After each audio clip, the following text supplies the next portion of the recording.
Quería dejar en un minuto claros unos conceptos para los que nos están escuchando, y es que en el ámbito de la salud nadie dirá que la obesidad es buena. Eso es muy importante que lo tengamos en cuenta porque, desgraciadamente, la opinión de unos pocos que se hacen pasar por los que representan a ciertos colectivos a veces generan un ruido mediático que confunde mucho a las personas. Entonces, claro, imaginemos que ahora mismo una persona dice que es culturista y que todo el mundo tiene que tomar testosterona, pues no representa al fitness esa persona. Pues lo mismo. Habrá personas que tengan obesidad y que por alguna razón ellos no quieran cambiar, están en su derecho y que además den unos mensajes que pudieran confundir. Pero la gran mayoría de las personas con obesidad viven un drama que no es exclusivamente un problema de comer. Y eso es importante que nos quede a todos claro, ¿no? Y la segunda es que, en general, las personas que nos dedicamos a la salud y al fitness no tenemos una posición sobre ciertos movimientos. Nosotros nunca podremos estar a favor de que alguien se avergüence de sus circunstancias.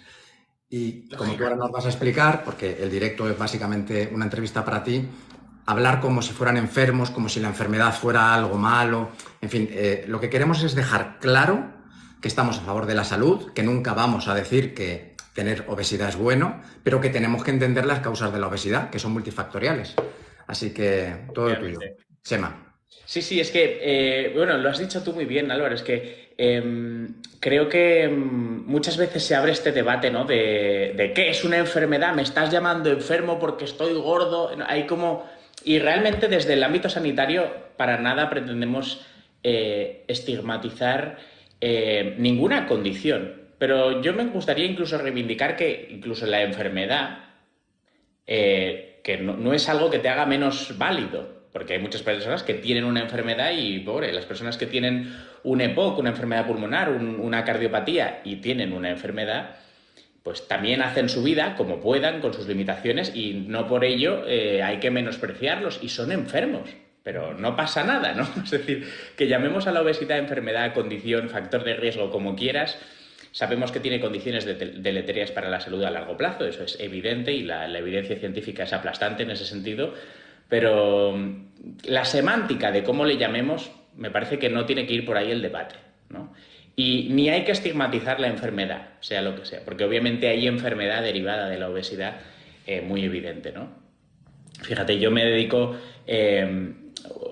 la principal tarea de las guardias de neurología, ¿no? Cuando yo pues me toca hacer guardias de 24 horas, es precisamente la atención del ictus. Y ahí, pues, cuando ves una condición tan terrible, tan catastrófica, cardiovascular, donde la obesidad es un factor de riesgo clarísimo, ¿no? Ves que es una lástima tremenda la discapacidad que produce. Y muchas veces yo cuando veo a esas personas y les preguntas por su vida, por sus estilos de vida, ¿no? Y haces un poco de anamnesis, pues a veces te das cuenta que no tienen una obesidad porque realmente han querido adrede hacer las cosas mal y sean, ¿no? Como por gran dejadez, ¿no? Hay personas que incluso por ignorancia o luchándolo y no habiéndolo conseguido, ¿no? Incluso poniéndose en manos de profesionales, pero no siendo capaz.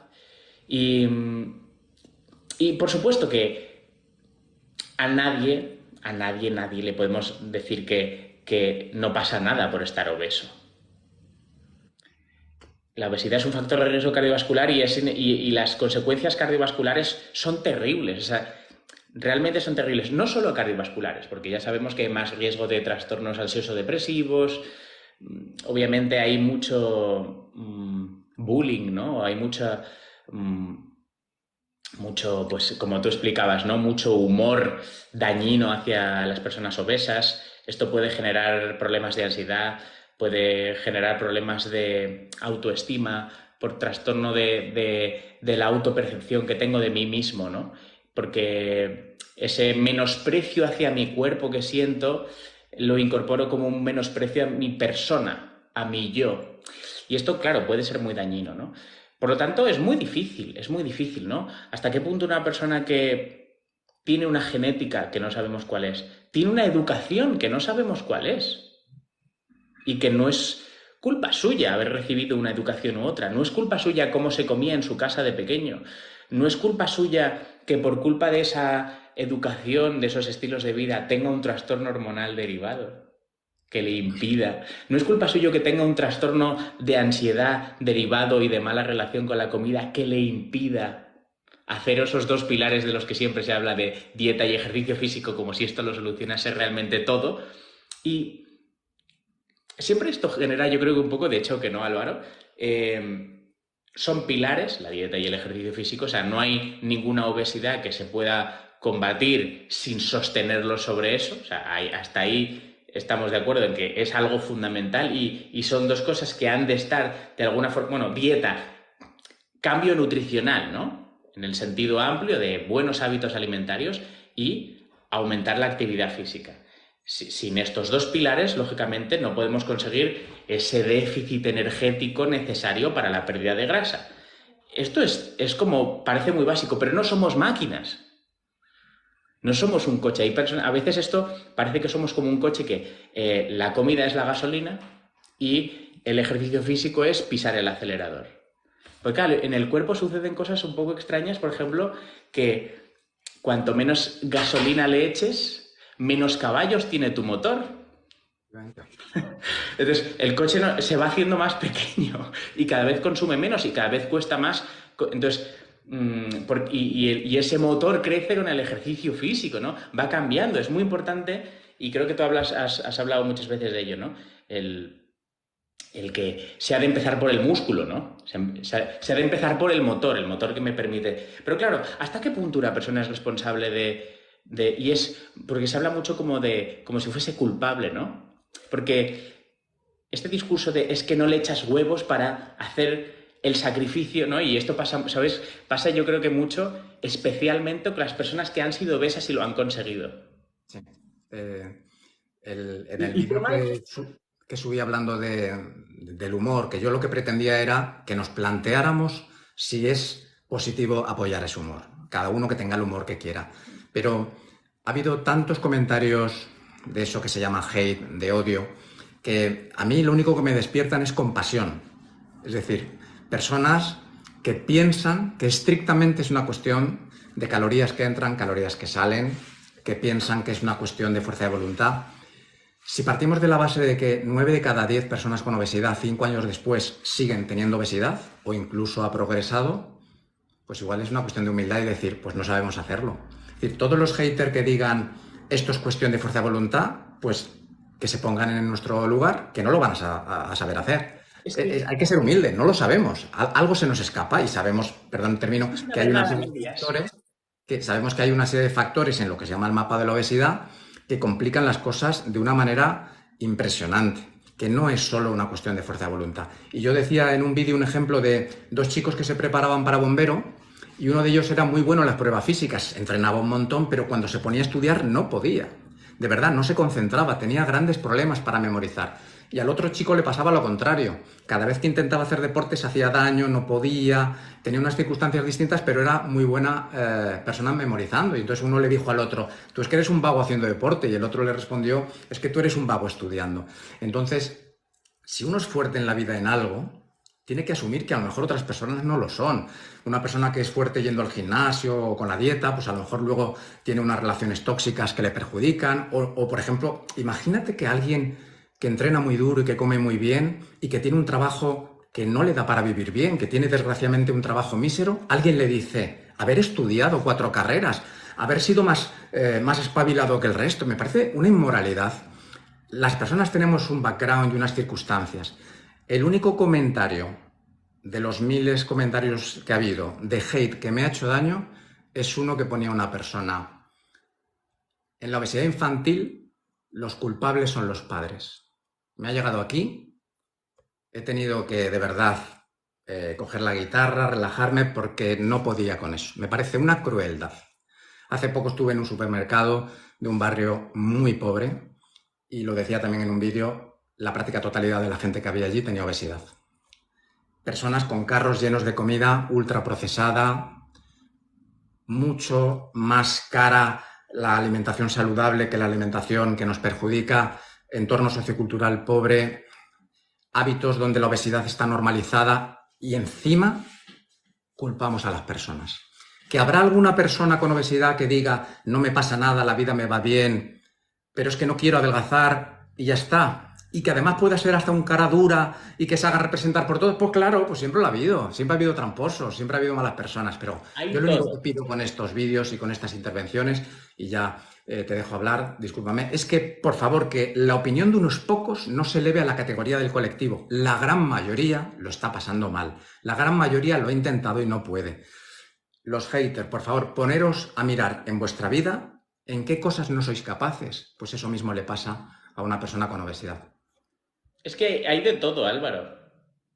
O sea, sí, obviamente hay gente que le explicas las cosas y pasa de todo. No quieren.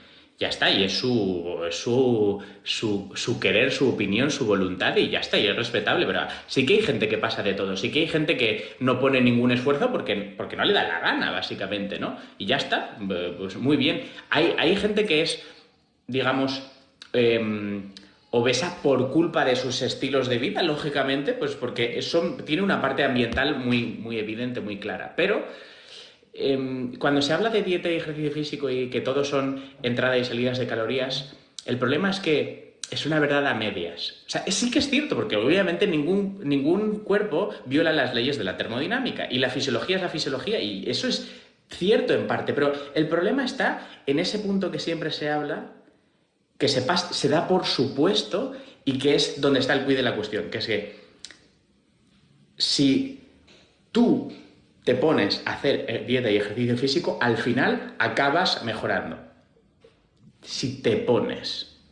En el te pones es donde todo cambia y donde hay millones de factores que influyen. Es que fíjate, hasta los factores hormonales. Mira, si tú tienes un hipotiroidismo, aparte de que baje tu metabolismo hasta unos niveles terribles, donde tu metabolismo basal es tan bajo que tendrías que comer poquísimo, y que es ridículo, y es lógico que una persona diga, es que yo no como y engordo. Claro, porque es que ni siquiera estás en déficit comiendo tampoco, porque tu metabolismo está todavía peor. Pero es que además de eso, además del tema de entradas y salidas de calorías, es que la mente de alguien con hipotiroidismo no puede tirar de sí. Entonces, en el ejercicio de voluntad de ponte a hacer esto, ahí es donde influye todo. O sea, ¿por qué hay gente que fracasa?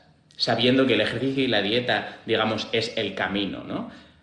Porque necesitas una salud mental y necesitas que en tu voluntad, tu adherencia o tu mente sea capaz de tener esa adherencia sostenida en el tiempo. Y ahí es donde está toda la complejidad, en ese punto, que se da por supuesto. Si lo haces, lo consigues. Sí, claro.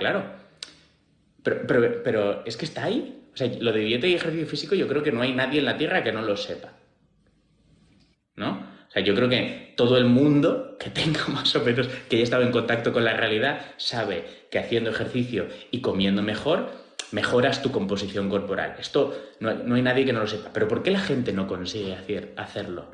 Porque el tema de aquí, de la adherencia, de cómo tu cerebro es capaz de adaptarse a eso, es terrible. Aparte que, otro factor hormonal, tu regulación del apetito, la ghrelina, la leptina, ¿no? Cómo hay personas que tienen este sistema trastocado, y lo que para ti supone ponle fuerza de voluntad está aquí, y en esa persona está aquí. Y llegar cada día aquí es un trabajo titánico, dificilísimo. No, yo es que lo he conseguido, ¿vale? Pero es que igual para ti ha costado aquí. No, pero yo era gordo, yo bajé 60 kilos, ya, pero igual por tu condición, por todo lo que implica, por qué tú eras obeso, tu fuerza estaba, lo que necesitabas para conseguirlo estaba aquí, y hay personas que lo tienen a un nivel que literalmente se les hace imposible.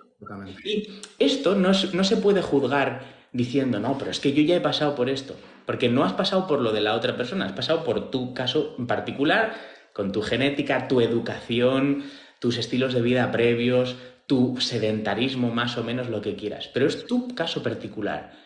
Y el de la otra persona puede ser completamente diferente. Porque incluso, ¿sabes que, por ejemplo, en el culturismo siempre se habla de genética en cuanto a cómo respondes tú a la química, ¿no? Exacto. Eso es algo muy, muy diferente entre personas, ¿no? Las dos personas se pueden, yo qué sé, poner la misma dosis total de testosterona y responder muy diferente, ¿no?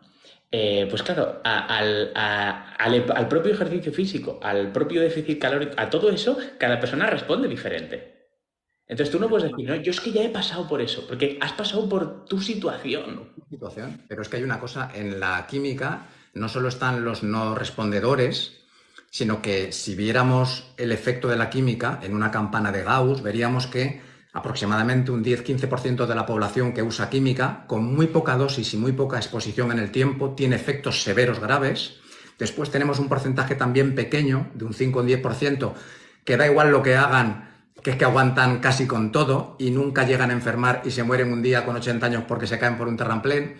Pero ahí estamos el 75-80% que somos dosis dependiente, que a la gran mayoría nos va a hacer más daño cuanto más tiempo y más dosis hagamos. Entonces, ¿qué ocurre? Que si uno tiene una genética basal maravillosa y desde pequeñito come muy mal y no tiene actividad física, un día es un adulto de 40 años con obesidad que si las circunstancias son favorables, empieza a comer mejor y a entrenar y vuelve muy rápido a la genética basal que tenía en origen, que es lo que explica que personas que fuman 2 cajetillas de tabaco mueran de 90 años de otra cosa. Pero no podemos decir que eso es la explicación de que fumar 2 cajetillas de tabaco no mata. La gran mayoría de las personas con obesidad, desgraciadamente, tiene un entorno desfavorable, un entorno que parece que es que se ha confabulado todos los factores de mala suerte para que la persona sea obesa. Además, con el tiempo sostenido acaba en depresión. Yo tengo una frase de un cliente y amigo, me autoriza a decir su nombre, Néstor, que dice: sé que me estoy suicidando lentamente. Es un hombre verdaderamente culto y que ha demostrado en otros ámbitos profesionales ser tremendamente competente. ¿Qué le decimos? Pues lo del chico que estudiaba para bombero y era bueno en una cosa y en la otra no. Entonces, ¿qué le decimos? Si no somos capaces de empatizar con el dolor ajeno, no vamos a encontrar la solución. Y como estamos fracasando en el 90% de las ocasiones, tendremos que ver qué espacio del alma no funciona. Para ahí tiene que aparecer la psicología, igual tiene que aparecer la psiquiatría con fármacos que puedan gestionar esos momentos en los cuales la persona no toma buenas decisiones. Ahí tendrán que aparecer todo tipo de profesionales y de forma transversal habrá alguno que tenga que liderar el proceso. A lo mejor el caso de la obesidad de esta persona que quiere revertirla la debe liderar un psicólogo. El caso de esta persona la debe liderar un nutricionista. El caso de esta persona la debe liderar un médico de familia. No lo sabemos, pero el resto tenemos que estar trabajando al unísono. Si, como tú dices, ponemos ejemplos personales de lo que los 8.000 millones de personas que habitan el planeta Tierra deberían hacer, pues estamos demostrando pues, que somos muy cerrados de mente. Y este directo es para que un médico veáis que os dice que claro que la obesidad no es buena, pero que hay 50.000 factores que se nos escapan. Pero ojo, termino. Uno puede superar una situación en la vida aparentemente compleja y derrumbarse con una simple. Y años más tarde, derrumbarse con la que pudo anteriormente. Es que somos como un poliedro en movimiento. No podemos pensar que el cómo yo veo la realidad es como tiene que ver la realidad todo el mundo. Y por eso me entristecen los comentarios, pero me permiten cada vez divulgar más de que el problema es multifactorial, ¿no? Te quería preguntar una cosa. Sí. No, Álvaro, que también, yo por ejemplo, ahora que soy padre,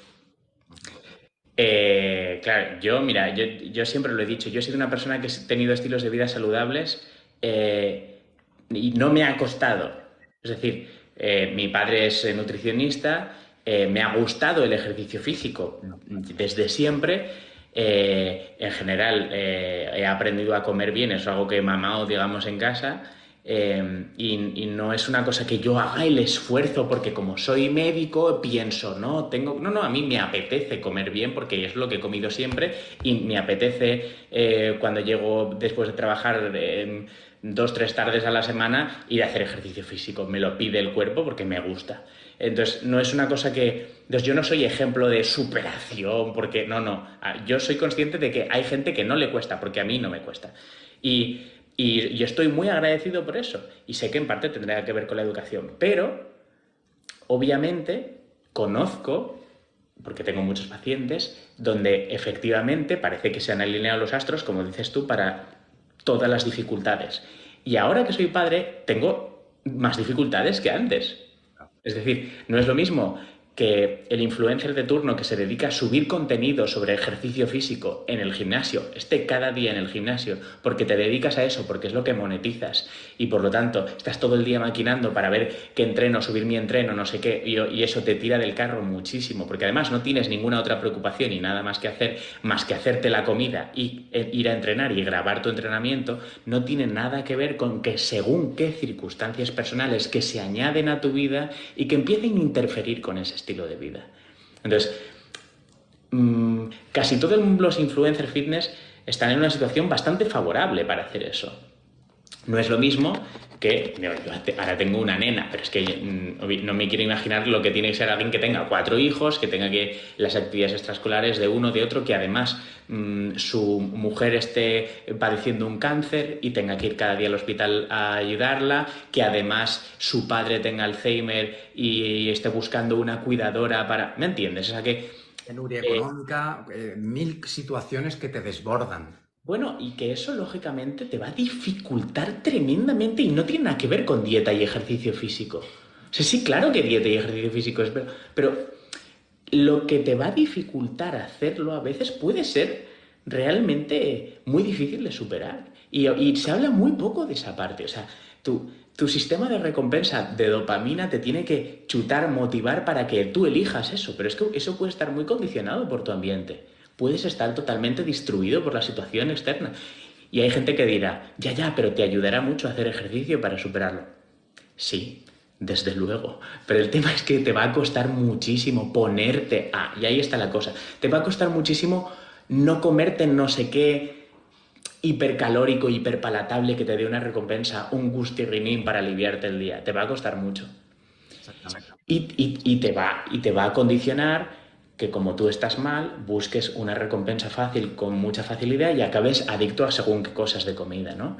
Picando entre horas, etcétera, y aumentando mucho tu consumo energético y disminuyendo tu gasto calórico y acabando con una obesidad. ¿Es culpa tuya? Claro que has estado comiendo mal, claro que has estado diciendo...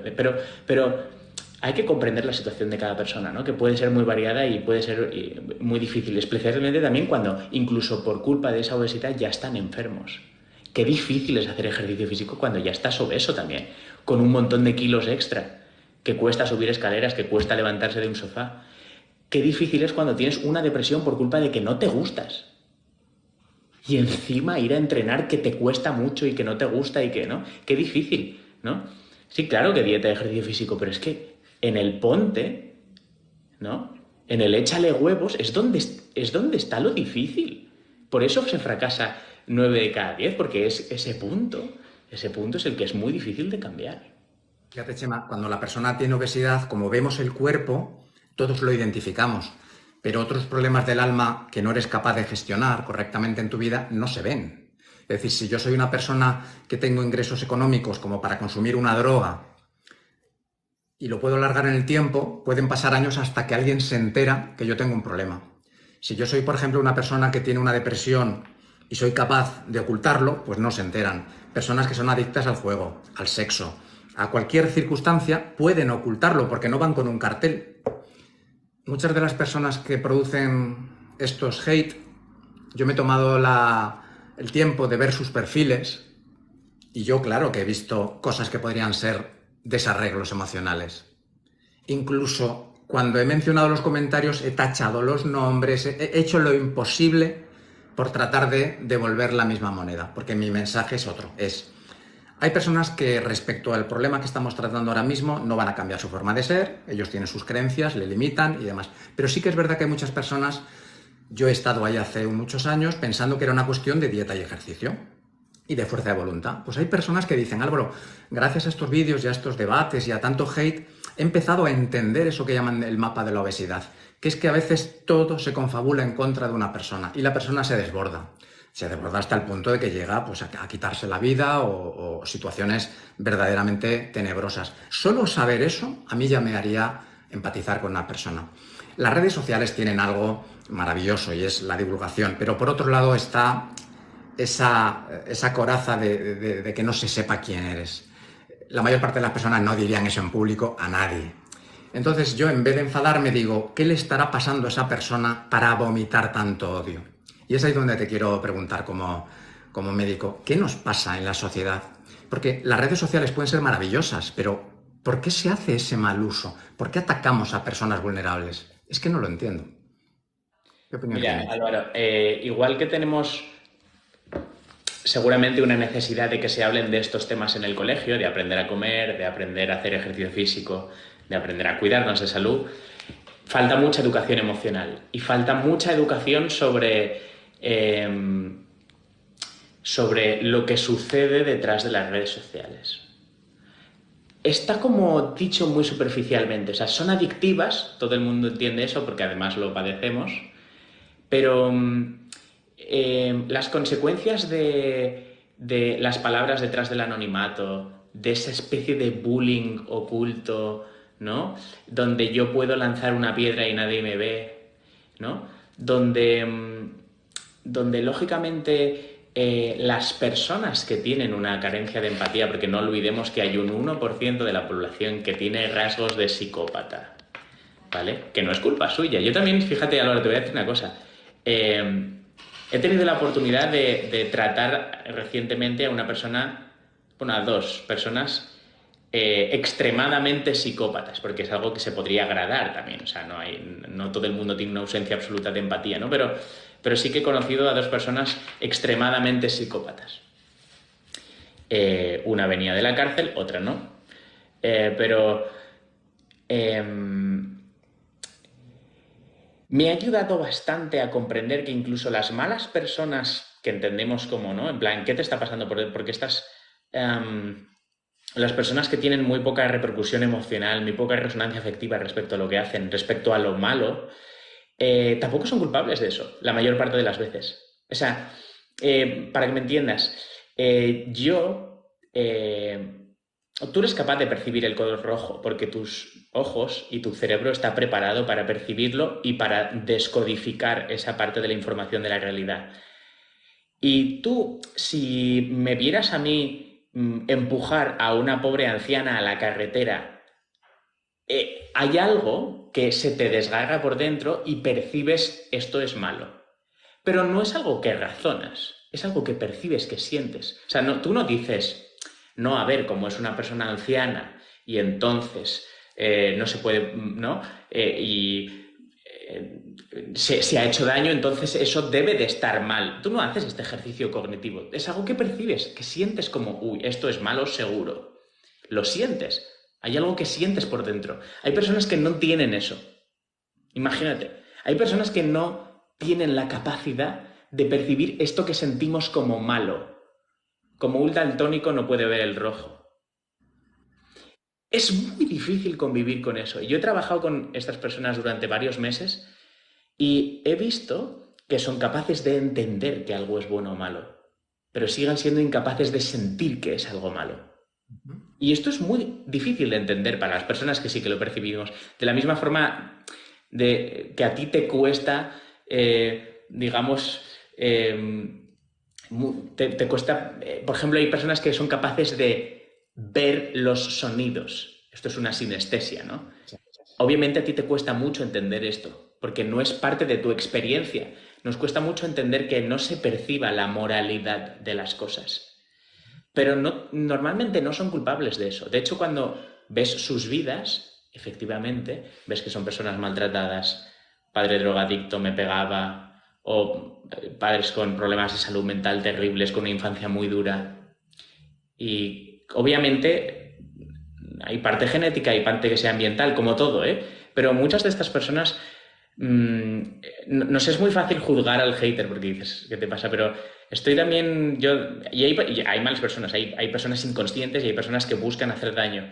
Pero no sé hasta qué punto hay personas que realmente lo hacen y son totalmente inconscientes de lo que están haciendo porque no lo perciben.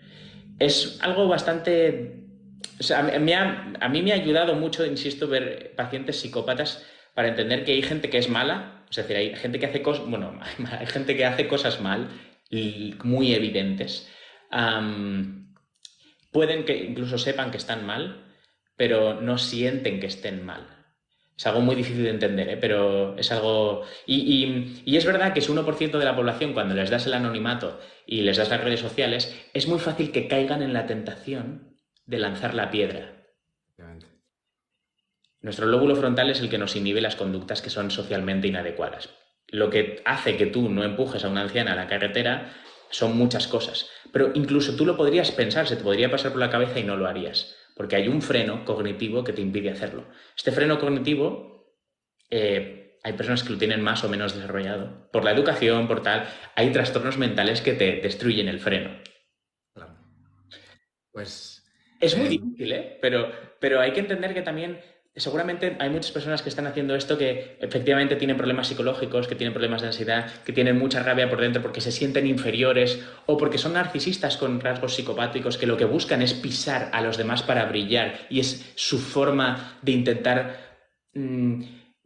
compensar su sentimiento de inferioridad en el fondo que tienen, ¿no? Intentan hacerse grandes a base de pisar al resto porque sienten que no valen por sí solos. Esto es a veces difícil de entender, pero les pasan estas cosas, ¿no? Hay personas que están pasando por situaciones en las cuales han sido atacados, han sido violentados y esa rabia la vuelcan contra personas random de internet que se encuentran, ¿no? No lo sé, pero nos falta mucha educación emocional, porque si tuviésemos buena educación emocional aprenderíamos a gestionar todo eso de otra forma. con que solo un hater reflexione, valore y diga, efectivamente, se me escapaban cosas, no necesariamente es una cuestión de vagancia, no es una cuestión de fuerza de voluntad, en todos los casos ya nos daríamos por felices. Déjame que introduzca un concepto que quiero desarrollar en los próximos meses y es la obesidad al final va a traer enfermedades, la estadística dice que en alta probabilidad. Entonces vamos a intentar ganar tiempo mientras vienen nuevas terapias, vienen nuevos fármacos, que ya están, pero vienen versiones 2.0, 3.0, donde de verdad pueden cambiar la vida de una persona, pero tenemos que ganar tiempo creando músculo. Y fijaros, cuando yo recibo una persona con obesidad... Las terapias también, Álvaro? Igual. Con los fármacos no quitan que haya que hacer músculo de todas formas. De hecho, vamos a vivir unas décadas donde va a haber fármacos maravillosos, pero de momento no va a haber fármacos que creen fuerza o músculo más allá de los que conocemos que tienen unos efectos secundarios que obviamente los invalidan en la mayor parte de la población. Si somos capaces de que la persona simplemente vaya durante los primeros meses al gimnasio a familiarizarse con el ir al gimnasio, que la carga de entrenamiento sea baja, 3, 4 veces a la semana, alguna semana 2, pero que vaya, hoy hago un poquito de bici, hoy hago un poquito de circuito, yo voy yendo, sin mayor expectativa que incorporar un nuevo hábito.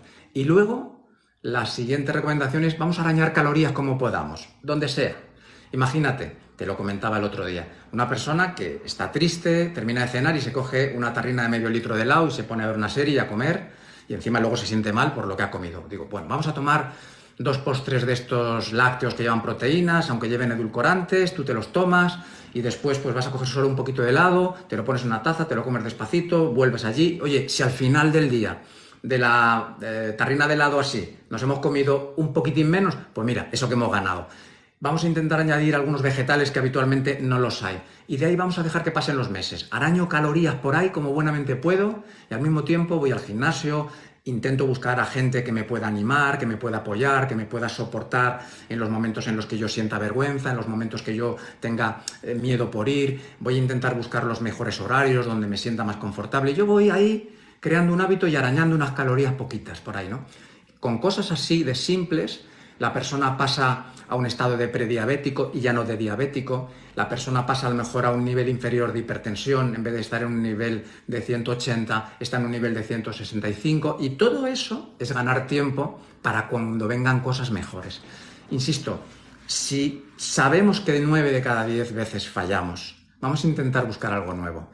Mientras damos con la tecla de si es terapia, si es farmacología psiquiátrica o farmacología para otro tipo de desórdenes metabólicos, mientras damos con la tecla de cómo lograr que esa persona tenga unos hábitos mejores, vamos a intentar que vayan al gimnasio. Y fijaros por qué al gimnasio. En casa una persona sola es muy difícil. Y además una persona con obesidad, tú lo has dicho, Es muy difícil mover tu peso. Yo hago una prueba con gente que está en forma y le pongo un chaleco de 15 kilos y le pido que haga ciertos movimientos y se descontrolan, ¿eh? Gente que está más o menos en forma. No te digo gente muy fuerte, pero personas de 70 kilos que más o menos están en forma, bien en la bicicleta, hacen dominadas. Les pongo 15 kilos y les digo que se tumben al suelo y se levanten rápido y ya pierden el control. Imagínate cuando esos son 60, 70 kilos por encima de lo que tú podrías mover. Con lo cual, muchos ejercicios en casa, la propia dinámica de bajar al suelo, de apoyarte, ya lo dificulta. En cambio, tú llegas al gimnasio, buscamos la máquina en la que te puedas sentar bien y hagas solo los movimientos concretos. Vamos buscando las mioquinas antiinflamatorias, vamos buscando esas moléculas de la felicidad que producen nuestros músculos, que tienen ese efecto euforizante, analgésico, antiinflamatorio, que permitirá que también el cerebro empiece a procesar mejor la información. Es tan sencillo como creer que tenemos que empezar por la fuerza. ¿Es verosímil que una persona vaya 2, 3, 4 veces al gimnasio a hacer poco a que deje de comer de la forma que lleva comiendo hace 20 años? Eso no es verosímil. Es decir, tenemos que ganar tiempo como sea con el gimnasio. Entonces solo estamos hablando de salud. Y termino. A lo mejor personas que tienen una gran obesidad nunca llegan a estar en el peso que se ha considerado normal. A lo mejor tienen que ser personas con un 30% de grasa corporal, pero con mucha masa muscular. Porque hay un tema que a mí me preocupa especialmente y es en la transformación de perder peso. Tendrían que ser tantos años, repito, años de restricción calórica que el cuerpo se va a resistir. Me dijo un profesor hace 1000 años, la caloría buena es la caloría gastada, no la caloría no comida. Necesitamos un alto flujo energético. Una persona no puede estar con 1000, 1500 calorías el resto de su vida, ¿no? Es que va a enfermar, va a perder masa ósea, va a bajar el sistema inmune, tú lo sabes perfectamente. Si al final no somos capaces de volver a tener esos 70 kilos, pues tendremos que vivir con 90, 95, pero lo más fuertes posibles. Porque lo realmente complicado es mantenerlo toda la vida. Entonces, yo defiendo la salud. La estética, por supuesto que cada uno luche por la que quiera, pero con que ganemos tiempo en el gimnasio y la persona no enferme y no pase unos estadios donde ya peligre su vida, yo creo que ya hacemos una gran labor. Sin duda, sin duda. Más yo creo que, fíjate, yo que he trabajado también con mucha gente que pone el problema de tengo poco tiempo, ¿no? Que muchas veces, por lo que hablábamos antes, ¿no? Porque al final la vida te atropella, etcétera. Efectivamente, empezar con ese poquito, primero familiarizarte y luego aprender a trabajar la intensidad una vez. Es decir, una vez que ya te has familiarizado con los movimientos, has aprendido a hacerlo bien para no lesionarte, que eso es lo primero, ¿no? Tienes un cierto rango de adherencia en el que te has habituado a ir y aunque entrenes poco, pero si aprendes a meter intensidad a entrenamientos, aunque sean muy pequeños, el beneficio es tan grande, porque además cuando metes intensidad tienes la ventaja de que el tiempo de después, ¿no? O sea, no las calorías que gastas en el entrenamiento, ¿no? Sino el tiempo que tienes después de recuperar ese músculo, generar el anabolismo, ¿no? De incluso incrementarlo un poco, recuperar el glucógeno intramuscular, es un gasto tan grande que luego digamos, vas a adelgazar mientras no haces nada, ¿no? Esa es la gracia. No que hagas un ejercicio físico bueno, yo es que mucha gente, ¿no? Dice, yo es que no paro, si yo trabajo todo el día de pie, ya, pero es que no es ejercicio de fuerza, no te está costando realmente a nivel metabólico, muscular, no es un esfuerzo, no es ejercicio físico. Eso es que no eres sedentario, no que hagas ejercicio físico. Son dos cosas diferentes y las dos cosas son importantes. Tienes que caminar, tienes que intentar que tu día hagas muchos pasos, intentar subir por escaleras si puedes, pues pero no es una gran fuerza lo que estás haciendo ahí. Vale, que tú trabajas de pie y vas a la fotocopiadora y vuelves, vale, pero eso no es ejercicio físico. Haz ejercicio físico, es intenso, que te cueste, que el músculo trabaje, porque luego, no solo las calorías que trabajes ahí haciendo tus repetitivos, ¿no? Tu 3x10 de prensa de pecho. No, después, si ha sido intenso, ese músculo va a pedir un montón de recursos metabólicos que te van a gastar energía mientras duermes. Y ahí está un poco la gracia. Entrena poco, hazlo con adherencia y aprovecha a que esa serie es la que vale, ¿no? No la hagas por hacer. Sé como focus, ¿no? A meterle intensidad a cada una. Y aunque entrenes poco, es muy eficaz eso. Pero ha de haber intensidad y es difícil, ¿eh? Es difícil, y seguro, Álvaro, que que te dedicas a eso, a entrenar a muchas personas, el umbral que tenemos de llegar a una cierta intensidad es una cosa que hay que también entrenar, ¿no? O sea, Trabajarlo. que no es tan evidente como parece, de, uy, ya no puedo hacer más. Bueno, Hay una máxima en fisiología del ejercicio y es que cuanto más desentrenada está la persona, más se beneficia de poco ejercicio. Y cuanto más adaptada está la persona, más estrés tiene que haber para que el cuerpo se adapte, ¿no? Y eso efectivamente lleva un tiempo. Por eso defiendo ese periodo de 1 mes a 3 meses en el que la persona poco a poco va yendo al gimnasio sin sensación de voy a matarme, sufro, tengo agujetas, porque en la obesidad tenemos que tener más en cuenta la inflamación que se deriva del entrenamiento que en otros casos, porque la propia obesidad ya genera un estado de inflamación de bajo grado y dificulta todos los procesos mentales. Entonces, lo último que queremos es que la persona venga rota del gimnasio. claro, De claro. hecho, cuando yo tengo la fortuna de disponer de mucho tiempo con una persona que puede dedicar 6 días a la semana, las primeras semanas entrenamos todos los músculos todos los días a baja intensidad. ¿Por qué? Porque el glucógeno muscular se vacía del músculo que trabajas. Hay, por ejemplo, estudios maravillosos de un ciclista en la contrarreloj del Tour. Se vacía totalmente las piernas. Estamos hablando de que en una contrarreloj de 65, 70 minutos pueden llegar a gastar 3.000 calorías. Es que hay que ver a esos animalitos lo que hacen. Pero el glucógeno del bíceps está intacto. Otra cosa es que la fatiga central invalide a la persona para estar de pie, porque llegan exhaustos. Pero si somos capaces de vaciar el glucógeno de la mayor parte de los grupos principales todos los días, la primera glucosa que vaya por el torrente sanguíneo va a querer ir ahí a rellenarla. Solo con eso ya directamente estamos bajando 3-4 puntos la glucosa. Es decir, personas que pasan de diabéticos a prediabéticos. Entonces, el mero hecho de ir y trabajar cuanta más frecuencia mejor, pero muy baja intensidad, sería lo deseable. Pero el mínimo de los mínimos, ir 3 veces a la semana a entrenar fuerza a todo el cuerpo, suavecito, poco a poco iremos cogiendo intensidad y luego ser todo lo activo que se pueda.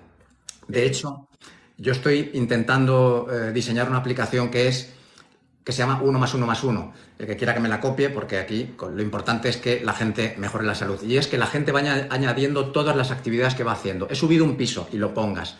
Que no te lo calcule la aplicación, que tú tengas que hacer un esfuerzo de decir, hoy he subido un piso, hoy he subido 3 cuestas, hoy he caminado esto, hoy he arañado 5 calorías de allí. Si lo que vamos creando es un background de información para que las personas, de alguna manera, perdón, reciban hábitos diferentes, que vayan teniendo estímulos diferentes, porque muchas personas me dicen, es que no tengo a qué agarrarme, de verdad. Esta persona que te he mencionado, cliente y amigo, me decía, necesitaríamos grupos de apoyo en los que, por Telegram, por WhatsApp, por lo que fuera, nos animásemos los unos a los otros a ir al gimnasio. Es decir, es que están en las mismas condiciones que puede estar un alcohólico. Entonces, si somos capaces de hacer el 1+1+1 y arañar de aquí, actividad allá, una caloría de aquí y allá, la persona siente que está en el camino. Y parece mentira, pero ese 1+1+1 marca la diferencia entre la vida y la muerte a veces, ¿eh? Sí. Tú como médico lo sabes. Y te quería preguntar para terminar, eso de las analíticas me salen bien. Por eso digo que todo importa. Las escaleras que hoy te subes cuentan. Porque al final, cuando tengas 75 años, igual tu cuerpo colapsa cuando tenía que hacerlo con 90, ¿no?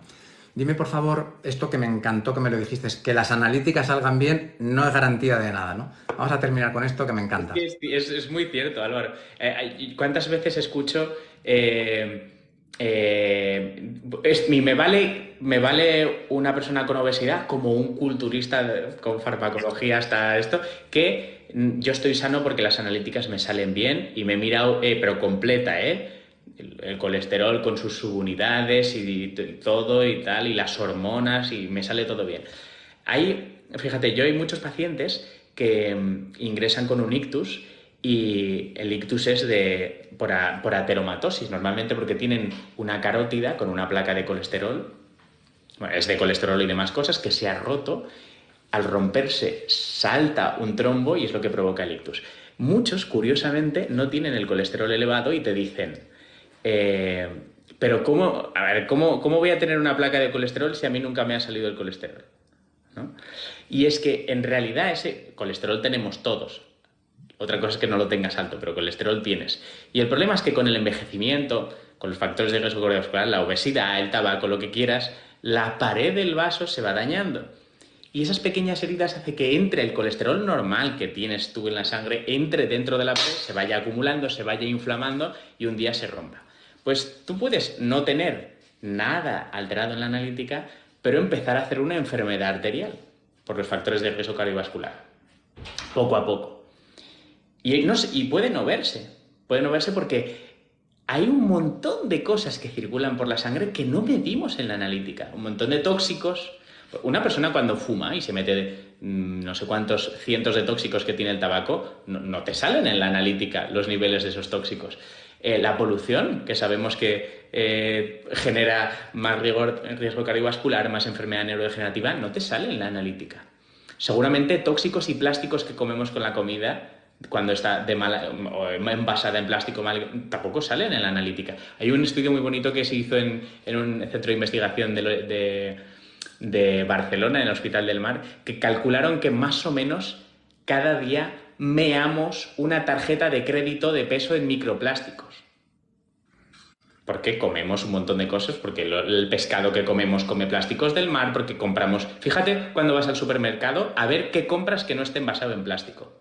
Bueno, pues obviamente hay un montón de cosas que no vemos, ¿no? Y hay un montón de factores inflamatorios y citoquinas proinflamatorias de la obesidad, del consumo de fármacos, de los esteroides, etcétera, que no salen en la analítica. Un montón de cosas que no salen en la analítica, pero que sí que dañan el endotelio vascular, etcétera, y que producen cambios hormonales, cambios de la respuesta de los vasos, cambios del acúmulo de grasa, lo que quieras, ¿no? Neurotransmisores, ¿no? Bueno, y no salen en la analítica. Entonces, el tema de cuidarse, por eso ha de ser integral, ¿no? Yo fíjate que cuando hablo y el canal mío, ¿no?, que le llamé neuroprevención, le puse como las patas, ¿no? Además del ejercicio y la parte de nutrición, yo siempre hablo mucho del sueño y del descanso. Súper infravalorado. Súper infravalorado el sueño y el descanso. Y es fundamental para que funciones no solo el cerebro, que es esencialmente para el cerebro el sueño, porque es una función más cerebral, pero también para todo el cuerpo. Súper infravalorado. Y el descanso en general, saber parar del trabajo, saber disminuir los niveles de estrés y de ansiedad.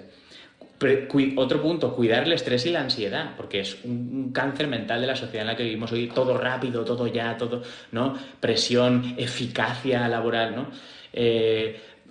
Persiguiéndonos a nosotros mismos, miedos del pasado, miedos del futuro, culpa, bueno, un montón de cosas que no sabemos gestionar, ¿no? Y luego mantener una actividad intelectualmente interesante, porque esto te protege a nivel de salud mental. O sea, haz cosas que te estimulen, que te mantente toda la vida aprendiendo, porque es realmente para prevenir la demencia, que es uno de los grandes retos de nuestro siglo, ¿no? Porque sabemos prevenir la enfermedad cardiovascular. Otra cosa es que haya gente que no consiga hacerlo, pero sabemos cuáles son las vías. Hemos avanzado mucho en los tratamientos para el cáncer, muchísimo. Hemos avanzado mucho en las enfermedades inmunológicas. Y las demencias y las enfermedades neurodegenerativas es una tarea pendiente en la medicina, que yo creo que este siglo vamos a empezar a ver cambios. Pero es muy importante prevenirlo. Y obviamente sabemos que cuanto más tiempo de prevención, más eficaz. Esto para todo. Si empezamos desde la escuela, desde niños pequeños, a que los estilos de vida sean saludables, mejor que mejor. Si aprendemos a no comer todo con glutamato desde pequeños, si aprendemos a que cuando quedamos con la gente no necesariamente tiene que haber cervezas y patatas fritas, porque es como lo que se pide, ¿no? Exacto. Si no que eres tonto, que eres de otro planeta, ¿no? Es como que si lo tenemos como asociados, ¿no? Son como... y creo que son cosas que hay que aprender a cambiar poco a poco. Y son de temas de educación, ¿no? Como decías tú, son temas de educación. Aprender a ir al gimnasio, aprender a quedar para entrenar. ¡Wow! Esto sería... O sea, ¿qué cambio de chip? No, es que quedar con alguien es quedar a tomar cervezas. Es lo único que sé hacer para quedar con alguien es ir a tomar cervezas. No sé quedar para entrenar. No tengo ni amigos que entrenen. A veces es un problema porque no sé con quién, ¿eh? Pero creo que también ahí... es un ejercicio de concienciación social masiva, ¿no? Sí. Y me parece fundamental.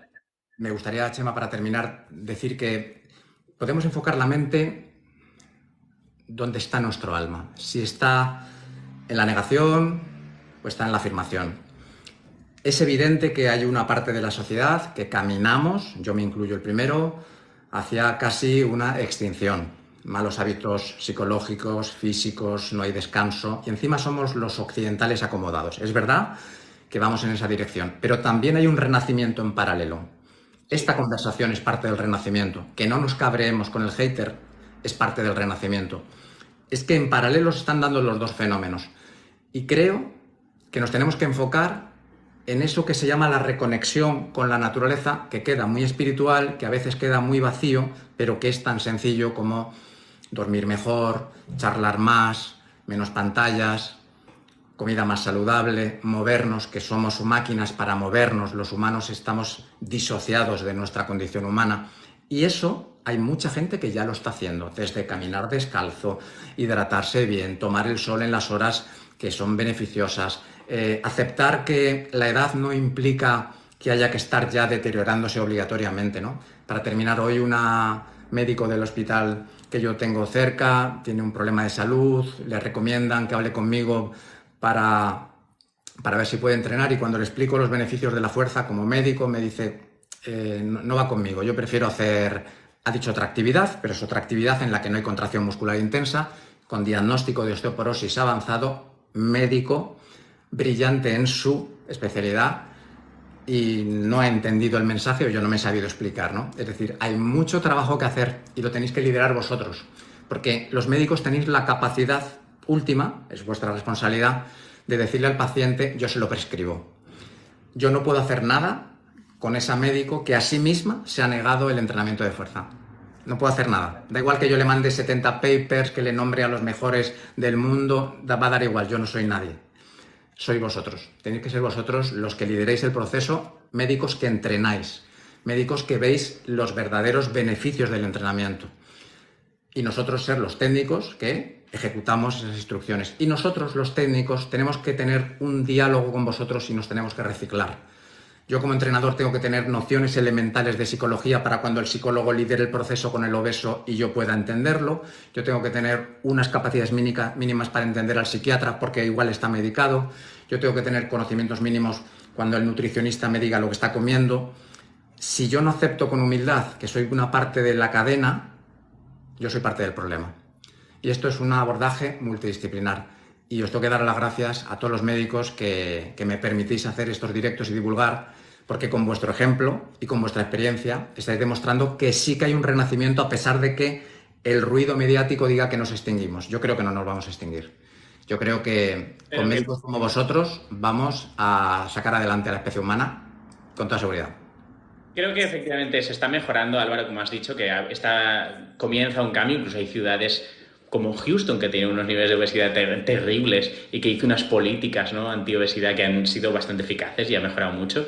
Creo que hay cada vez más conciencia social. Creo que las redes sociales nos están ayudando a médicos, a entrenadores, a nutricionistas a informar, concienciar y educar a la población. Por eso yo creo que yo es para lo que las uso, las redes sociales. Creo que es un canal que creo que es lo bueno que tienen, porque tienen muchas cosas malas, pero creo que esto es lo bueno.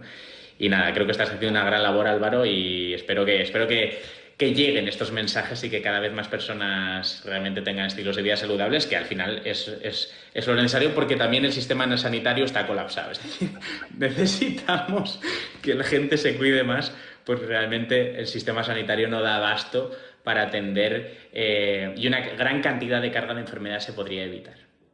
Pues muchísimas gracias, Chema. Y a todos os lo agradezco de corazón. Recordar, con que solo una persona haya abierto la mente y vea la obesidad de una manera más amplia, estamos todos contentos. Así que nada, Chema, y a todos os mando un abrazo. Os quiero mucho. Muchas gracias, ¿eh? Hasta pronto. Hasta luego. Un abrazo a todos. Sí.